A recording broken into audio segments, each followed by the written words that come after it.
Alrighty, so good evening, good morning, good afternoon, whatever time of day it is that you are watching this.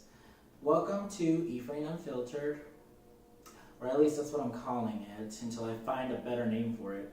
But yeah, it is like a little personal pet project of mine that I've wanted to do for a while, but never really got the chance to, and now I do, so why the hell not? Thank you, Tammy and Ed, for the equipment. And eventually I'll evaluate and see like if this is working. If it's not, then I'll move on to something else. But I wanted to give it a try. The goal is to talk about different topics in an honest and open way, and it'll be surrounding the topics, or what I call the 5 P's, which is personal, pop culture, philanthropy, professionalism, and politics. No dirty, none of the 5 P's stand for penis, okay? Sorry, bro. And, I just, want to have a platform to talk about things, from my perspective, and you may agree, you may disagree, that's fine. That's all good in nature, as long as we disagree respectfully. As you may know, I no longer do Efrain's Daily Update. I was looking at the numbers, and, it just seemed that people weren't interested, so I just stopped. Anyways, this is my new personal project. Hope you guys like the setting and everything. This is my office space at my home. So without further ado, let's get started. So, the past couple weeks have been filled with a lot of change, and it's kind of ironic because I went to Panda Express and my fortune cookie read, "A sudden change in plans will test your adaptability."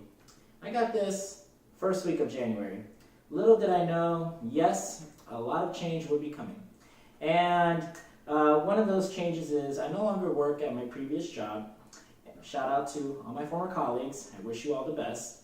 And since then, I've been doing a lot of goal setting and also just reevaluating my life and just thinking, okay, where is it that I really want to be? Where is it that I really want to go? And how am I gonna get there? And also in the meantime, I've been taking on various odd jobs, such as everything from working in a kitchen and washing dishes, to doing business administration work for a restaurant owner, to working at Methodist Hospital, folding and packaging stuff in the linen department, and also working a philanthropy gala for an organization. And I do what I gotta do. My family has always taught me, you keep going, you persevere, you keep moving forward, no matter what the circumstances. And I feel very blessed, and I feel very grateful for all the experience that I have had and all the lessons I've learned. And I have faith. I don't know. I just get this weird feeling inside of me, like that assures me everything is going to be okay. Everything is going to work out. Even when times seem bad, I do have that reassuring feeling. No matter how sad or depressed I may get, I do have that reassuring feeling. Something within me just keeps telling me, hold on just a little bit longer. It'll all work out. So here's to faith. By the way, how do you like this little mug? TJ Maxx. It's the cutest little thing. It has a unicorn and it says magic on it. I know, I'm being gay, but anyways. On to the next thing. So, I have been interviewing at different places, whether it's in-person interviews or phone interviews. I actually did get a job offer, but I declined it. Ultimately, I felt that it was a full-time job at One America, and ultimately I felt that it wasn't a good fit for me, and I didn't want to take on something unless I was 100% in love with it, and so I didn't do it.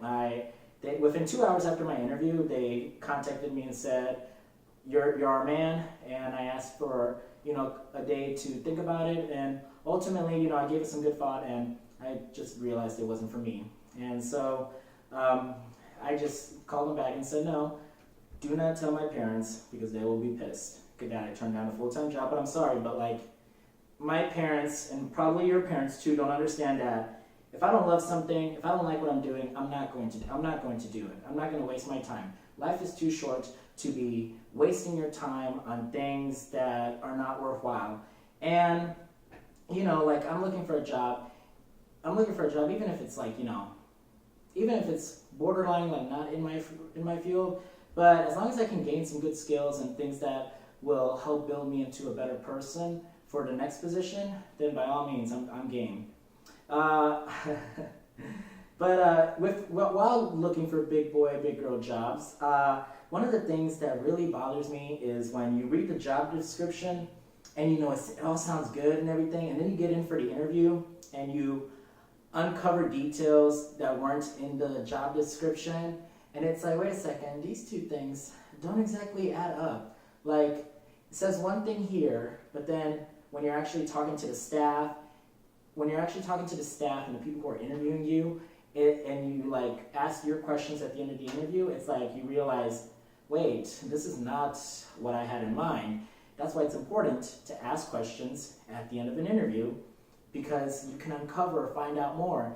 And you know it's a bad sign when you ask them what's their favorite part about working here, and they have to think about it. Like, there's not like an instant thought, you know? And I don't know, that's just red flags. Don't ignore red flags, even in relationships.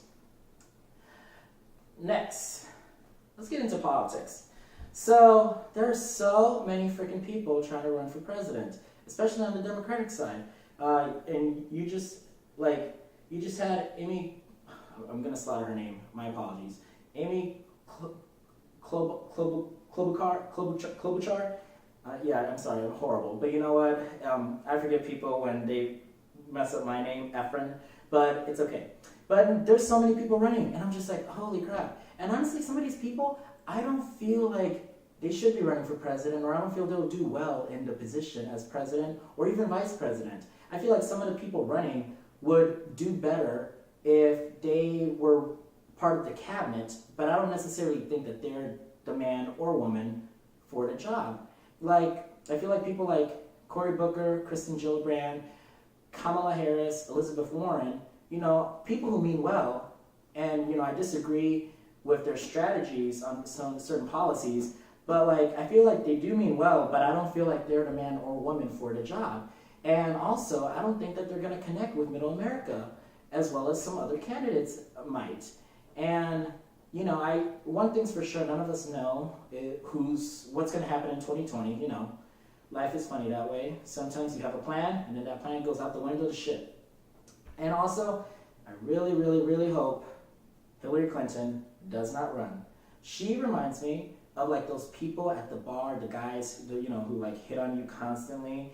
And it's like, dude, I told you like the last 2 times, I'm not interested. Sorry, bro, not my type. Thank you though, bye-bye. But it's like, they just keep coming back, and it's just like, bro, I told you twice, I am not interested. Like, you know, you would think someone would get the message, but yeah, it's a no for me. Like Simon Cowell would say, it's a no. And also, like, it's just like, you know, homegirl, just give it a rest. Just give it a rest. Just give it a rest. I mean, go and support somebody else, but like, just give it a rest, okay? I think the American people have spoken. Now.